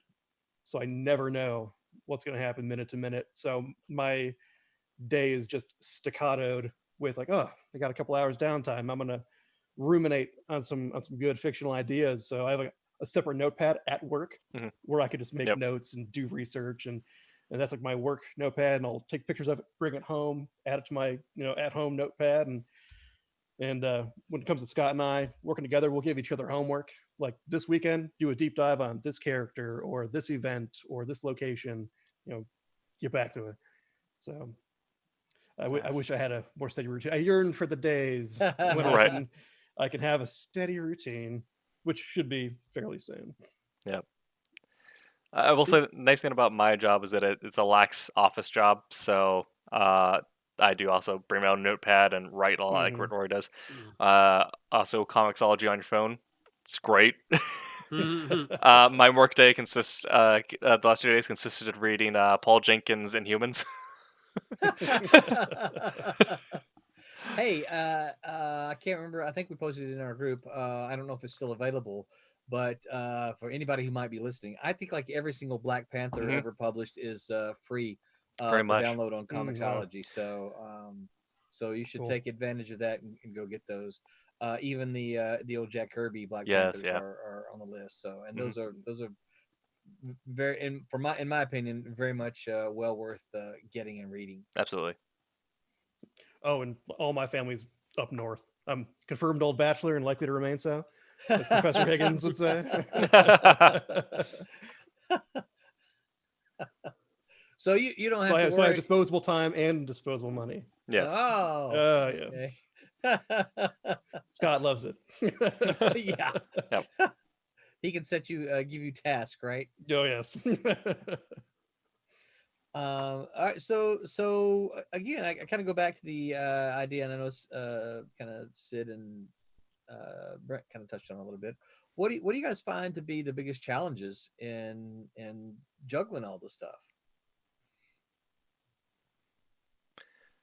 I'll go. Okay. For me, it's the intrusive thoughts and being ADD. I kind of touched on this earlier, but just if I allow my writing to intersect too much of like time that I've designated elsewhere, then stuff I would have designated elsewhere intrudes on my writing time. Mm-hmm. So those inopportune strokes of genius that Yeah. just strike at the wrong moment. So I try my best to actually kind of tune out writing if I'm hard set and like work and actually have work to do. Kids Find going that flip in your brain to switch. Exactly. Yeah. Kids get into finance if you don't want to actually work. But if I'm like working on a report or whatever, and a writing thought comes in, that I know when I'm sitting to write, something from like someone's tax file is going to come to my head while I'm writing. It's going to, and so I trying to find ways to cross stimulate, so I don't have enough room for intrusive thought to come in. So I'm a big fan of writing with music or working with music, or I will always write like in a different coffee shop and try and write, which has been really weird this year. It's been very hard, but I've been moving to different rooms in the house, or I'll go out to like a. Well, also now the state parks are closed because they're on fire. Really, I'm not going to get any writing done this next month. But you know, you might be able to read pretty well because it's well lit. Exactly. Yeah. Oh, wow. But yeah, from the back of my Mustang. Filter over it. Yeah, exactly. It's while I'm sweeping my Mustang, the bathroom stop. You've already got the mask. Yeah, exactly. So yeah. You know, it's funny you mentioned writing in a coffee shop. I tried that once. You know, I heard writers talking about, oh yeah, listen. Yeah. I tried to do it, and I am incapable of doing it. I find that I sit there and do this too much. Oh yeah. Yep. Yes. Squirrel. What are these people doing? What are they having? Yeah. Boy, For that me, dude looks like a jerk, yeah, right? For me, that's not too much an issue. Like, I'll get my coffee, I'll put my music, I'll be focused in, and then if I see someone interested in coming in, I'm like, okay, they're gonna die in this panel here. How did it look like they would die? Yeah. I can't. I don't write well around other people. And I know sometimes in classes you have to do that, but Yeah. I need to be alone because people distract me. Right. I think also it depends on where you sit, if you're introverted, extroverted, or an ambivert. Because either Whoa! What's this? What's an ambivert?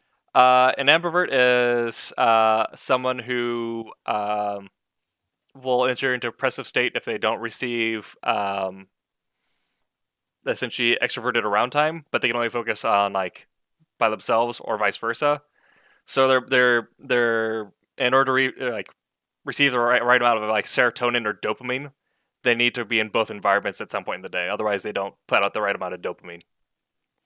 Interesting. I have never heard that term. Yeah, like an extroverted introvert. Yeah, the extroverted introvert was the old term until I was like, oh, there actually might be a diagnosis for this. That's probably what I am, I would think. I'm an ambivert as well, so I like my introvert time, but I can only really focus when I'm around people, which is interesting. No, I can't. Yeah, for some people, it might be the other way around, where they like being around people, but they can only focus by themselves. See, I have really missed comic conventions because, that's my people. Yeah. You know what I mean? And so I have really, because of Plague has shut everything down, I've really missed going to comic conventions, and that's been, I think, I'm ready to get back to shows. Yeah, that'll be. I'm finding it surprising, I guess, that the challenges that I'm hearing are more internal than external. Well, let's take a second to diagnose internal conflict and external motivators. Everyone, please open The Old Man in the Sea. Man versus environment. Yeah. Well, no, I mean, because if you think about it, this is what those of you have said anything that your distractions. It's more of what are these things in my mind that are distracting me from doing the thing that I want to do, not my family is coming in here or my boss is calling me or my phone is ringing. Yeah.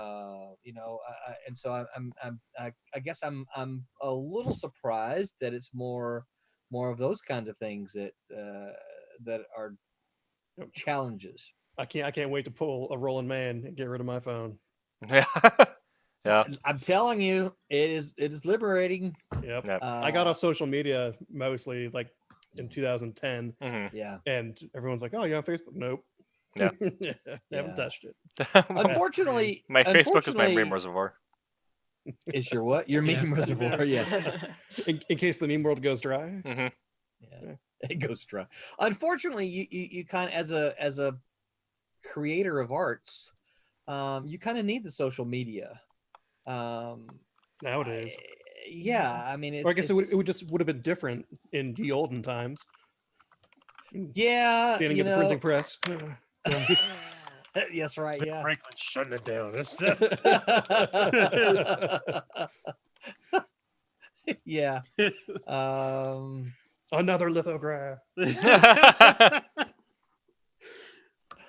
Yeah, but also, the thing I will say though about that is that the gatekeepers of the time kept that gate pretty tight. And the thing about what we have now is that the gates are wide open for anybody. I mean, if you can do it, there's no one to stop you from doing it. You don't have to depend on major publishers to buy your work. It doesn't mean you don't still desire that or want that, but you don't have to depend. You can put your book on Amazon. And people can buy it just like they buy, a book from Penguin. So and it's print on demand now, so nobody's really losing money. Yeah. So really, you're just kind of vying for eyeball time with these major publishers, and there's nothing that says that you can't get it. Yep. Well, and what's interesting is you don't have to reach this big of audience as they do. No. They have a ton of books that they have to sell. All you have to do is sell one, and if you sell a good enough amount of them, you can actually do something with it. You build that audience. For those guys, they have like 50-something books at one time. Was it? Well, from the Detective Comics to Action Comics, those things are like, wait, not everyone wants to read a detective story. Not everyone wants a superhero story. Yeah. Yeah, but we want to be in everyone's pocket, so we need every book. Whereas if you're writing your own thing, you just need to find your people. Your people, that's it. Yep. Now doing that's hard. Yes, it is. Yep. Yeah. But I think that's kind of where social media comes in. Yeah. Yep. There's a podcast called Writing Excuses, which is a great name for a podcast, but it's a bunch of writers and editors and agents talking about writing stuff. And one of them is a comic artist who what's his name? He just no, it's great. But Howard Taylor. I don't know if anyone is familiar with Howard Taylor. He wrote Schlock, a Space Mercenary, which it's been one of the biggest e-comics all the time. It's run as like a weekly strip, and then they put out graphic novels when they have a graphic novel worth of content. So, but he's been able to do this for like 10, 12 years because he found his people. Wow. And it's like you don't need to be the most excellent, and you don't need to be the most well known. You just need to be pretty good and pretty well known. Yeah. And if you can find that pretty well known, just being more than averagely okay, you should find some way to work it out. Right. Yeah. Wow. There's so much truth in that. Yeah. I can't really shoot social media because that's why I'm here now. Right. That's how, so. Well, and that's, that's kind of how this whole streaming thing was born. Is like, hey guys, we need to, how can we get Silverline, our books and the stuff that we're doing, how can we get more eyeballs onto it? How can we, help spread the word, right? Yeah. Yeah, I don't know. Certainly, I wasn't sitting around thinking, you know what, I would really like to stream, a couple times a week. That was not, that was not anywhere in, because this is time, of course, see Michael and Haley and Mickey, they're sitting there, working the whole time. I can't, I can't really work. I can't, because I can't write while we're doing this, Right. So yeah, but this is one of those necessary things that you got to do to, let people know you're out there. And I think a lot of people will buy product based on people. And I think we can, we're not going to go there. But I think there's enough on Indiegogo and some of those circles that we can point to those. See, that book sold only because that person did it. And that's a whole nother rabbit hole. But I think people buy a lot of times because of people. Like, hey, I like Tim, I'm going to buy his book.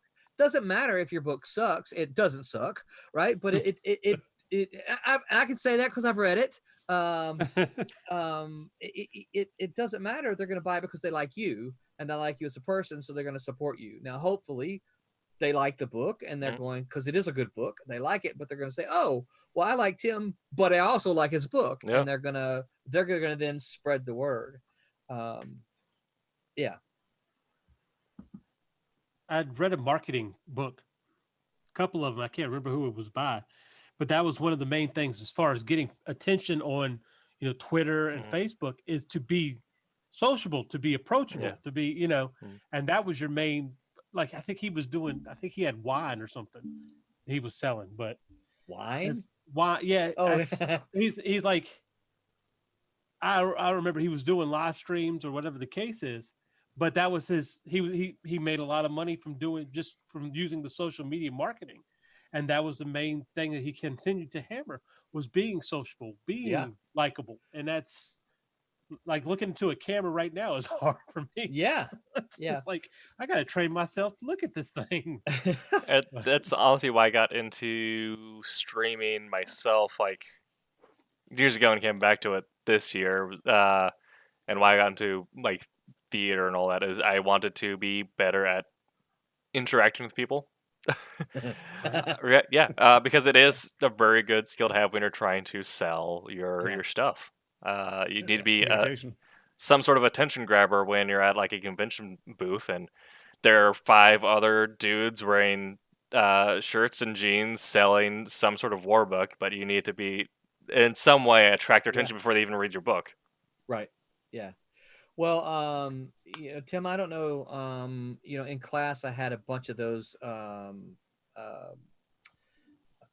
interviews with professionals. Did you listen to any of those by any chance? Yeah. I don't think I required any of them, but I think I listened to a couple of them. But yeah. So I probably got I don't know, 25 of them. All with so one of the things I did in my class, for those of you who weren't my former students, a long time ago, what I would do, or several years ago, what I would do is once a month I would have a comic book writer on with my students, and then they would ask questions about working as a writer, the industry, and that kind of thing. I stopped doing it because it was a voluntary thing, and my students stopped coming. And it was like, I don't understand. I am getting the guy who co-created Deadpool here, and you don't want to come and ask him questions? Right. What the heck? Right. So yeah, I stopped doing that because my students frustrated me. But I still have a whole bunch of them there, and I make them available for even to my classes now. But one thing, having done it over the span of 2 years, I guess, I noticed a common thing, because one of the question I would ask at the very end is like, okay, if you had one bit of advice to give my students, what would you say? And now, not always in the same language, but I'm going to sum it up in Roland language. But basically, it was, don't be a jerk. Mm-hmm. And that was really the most common advice that every one of them gave universally. Don't be a jerk. because nobody wants to work with a jerk. And I can say that's absolutely true. One of my personal goals in kind of going back sometime and recruiting for Silverline is that I wanted to bring people into Silverline that I want to hang out with and that I wanted to work with. I mean, that's why, for me, this is why I find these streams so enjoyable, is because I like you guys. Oh, Roland, you're swell.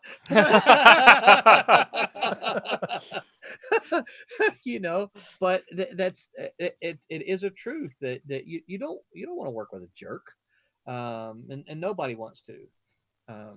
And I think there are some people who didn't get that memo. That's a good life lesson. No. Well, heck, Roland, I knew I liked you that first time we hung out for like 6 hours. I know, it was crazy. Yeah, I told my wife, I said, I'm just going to go lunch. And she said, how long are you going to be? I said, probably longer than a lunch, because it's Rory and Steam Patriots. So I told her, I said, probably like 2 hours. And then it's like 4 hours later, and I'm like, sorry, we were like, whoops. Yeah. It was a problem. So, okay. Well, like always happens, I just look up to my clock and realize that it's nearly 11 o'clock. So, Yep. Tommy post here. He's got no power. Really sorry, Tommy. We missed you here. We talked about you during the break that you couldn't hear it. No, just kidding. Hopefully your power comes back on and you can get back to working. And Nita Taylor Lanning says too soon. What was she saying too soon about? I think the light. Oh, the fire. Fire. Oh, yeah. Yeah. Things are almost never too soon for me. I mean, that's the problem. Is that I'm one of those people are like, I will literally be on fire and be cracking jokes about it because, yeah. How do I process this? I'm here. That's just me. Yeah. Yeah, that's right. Yeah. Oh. Okay. So we appreciate everybody hanging with us tonight. As always, please don't forget to like and subscribe and follow. We're on 3 different platforms. Most of you are watching us via Facebook, but I know a bunch of you will watch the YouTube later. And then we've also got a few on Twitch. So if you're on those platforms, even if you're watching us on a different one, please go and follow us and like us and subscribe to us, because all the numbers help us. So we're going to run through and tell folks where you can find us. But first, I just want to remind you of our merch store. The link will be in the description below. Go check out the merch. And also, please go check out the link for the upcoming Kickstarter, which will start. It will start before this stream, before Wednesday Wham is back on. So hopefully next Wednesday Wham, they'll give you an update on how the Kickstarter is doing. So go and follow that. Click on the little button that says notify me on launch. I just refreshed and there's 36 followers. So I'm hoping that after you see this tomorrow, we'll get up to about 50 followers. That's what I hope we do. So we'll just go around, folks. Tell people where they can find you. See, Michael, where can folks find you on the interwebs? The best place right now is Facebook. Planning on doing a couple of other things eventually, but right now the best place is to friend me on Facebook. And actually, believe it or not, for some reason, my Twitter account seems to be buzzing. I've gotten a lot of follows there. Nice. Yeah, so I don't know. I guess that's Silverline because that's not me. Woohoo! But that's under, Hey. look for C. Michael Lanning, drop the G, add a 2, and you'll find me. Well, my good friend Curtis said this probably. I don't know if it was a private conversation or it was during our stream last time. He said, "A rising tide lifts all boats." Right. So you're getting people to follow you. Hopefully that is because of some of the other Silverline stuff, and it will lift all boats. That is part of my hope. Cool. Tim, TK, where can folks find you? I am Team TK Writer on Twitter, Instagram, Liker, Facebook. I am Tim Doesn't TikTok on TikTok, And I'm on Twitch at AgroBacon, where I will be live later tonight, probably playing Marvel's Avengers. Marvel's Avengers. I've seen a little bit. How do you like that? I'm enjoying a lot. It's not for everyone. It needs some TLC, but if you like comics and you like looter games like Destiny, Diablo, Borderlands, it hits the nail on the head. Wow, I played Diablo 1. Okay. If that tells you anything. Yeah. Stay a while and listen. Yeah, been a while. Been a minute. Rory, what about you? Where can folks find you on the interwebs? Everyone can find me and Scott at Steam Patriots at Twitter and the Gram. And the Gram, huh? That's what the kids are calling it. Oh, okay. That's what we called my grandma, the Gram. The Gram. And we're pretty close to seeing Steam Patriots finished, right? That's correct. Yep. Yep. Very close. Excellent. And Mickey, what about you? Where can folks find you on the interwebs? Mindwinder Studios. Mindwinder Studios. Okay. Thing on Instagram. And then Twitter, I guess, I think it's Mindwinder1. So, okay. Got it. Facebook, Instagram, and Twitter. And we'll make sure we have all those links below. Mickey, so glad you could join us tonight. And Haley, where can folks find you? Well, my Instagram and Twitter name, I've been thinking about changing it because it's Nelmatharia, which is hard to spell and pronounce. But yeah, I made it up a long time ago. It's the same letters of Haley Martin, like mixed up. No. But I've been trying to find if I want. That was during you were probably 15 during your D&D days, right? Yeah, somewhere around then. Yeah, you can never leave the D&D days. But it actually was a character. See, story, so yeah, close. Yeah, but yeah, so that is NELMATHYRIA. But yeah, that may change soon. Okay. All right. Things that I wanted are already taken, but we need a D&D one shot here. I know. Yep. Okay.